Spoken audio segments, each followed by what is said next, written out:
Assalamu alaikum. This is Advocate Asadullah Hashmi. Today we are going to discuss about what is legal notice, benefits of legal notice, main object or purpose of legal notice,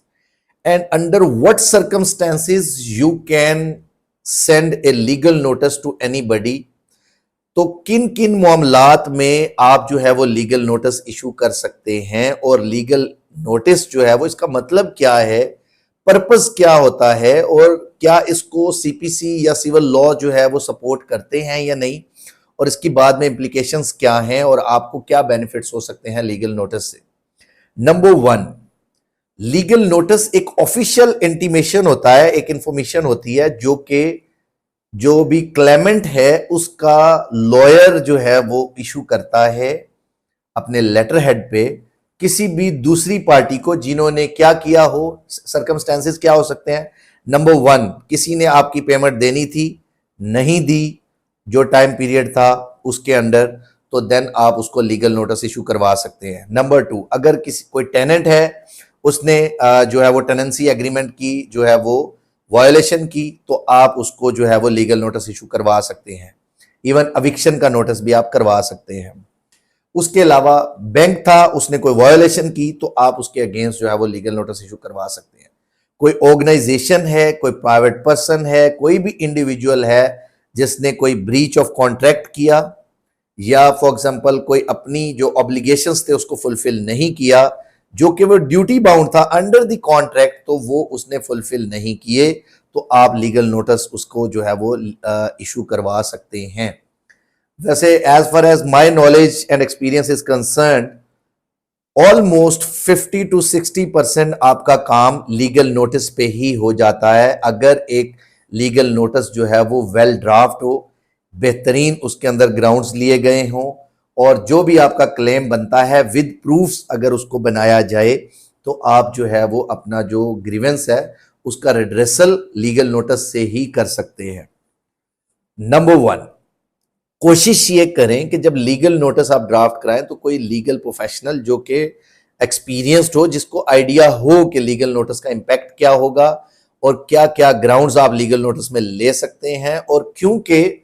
जो भी recovery suits हैं उसमें basic requirement होती है, even consumer courts में भी आप जाते हैं तो उसकी भी रिक्वायरमेंट है कि आपने प्रायर जो है वो नोटिस उसको एटलीस्ट 15 दिन पहले आपने उनको लीगल नोटिस देना है रिगार्डिंग योर जो भी ग्रीवेंस होगा। तो अब सब्जेक्ट ये है कि जैसे सर्विस ट्राइब्यूनल में या आप जाने से पहले आपने डिपार्टमेंटल अपील फाइल की और उसमें आपने हर वो ग्राउंड जो आपका उस वक्त बनता है आपने वो लिखना है, इसी तरह लीगल नोटिस में भी आपने हर वो ग्राउंड उसमें मेंशन करनी है, हर वो अमाउंट भी आपने उसमें मेंशन करनी है जो आप चाहते हैं कि सिविल कोर्ट या जो कंज्यूमर कोर्ट है वो आपको प्रोवाइड करे। कितने डैमेजेस आपके हुए,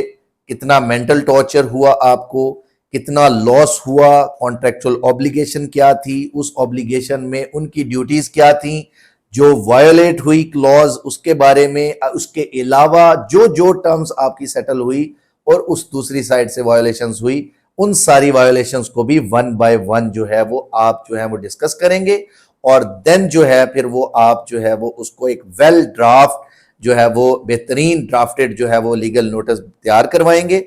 और उसमें आप उन पार्टीज को एड्रेस करेंगे जिनको वो सेंड करना है। फिर आप उनकी रसीट्स और उनकी जो आपने उनको सेंड किया उसकी कॉपी रिटेन करेंगे, ताकि कल को जब आप टाइम पूरा होने पे सिविल केस फाइल करें रिकवरी का, डैमेजेस का, या फॉर एग्जांपल कंपनसेशन का,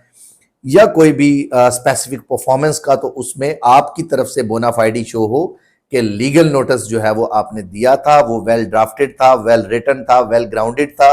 तो देन आपकी जो बात है या आपका जो रिलीफ है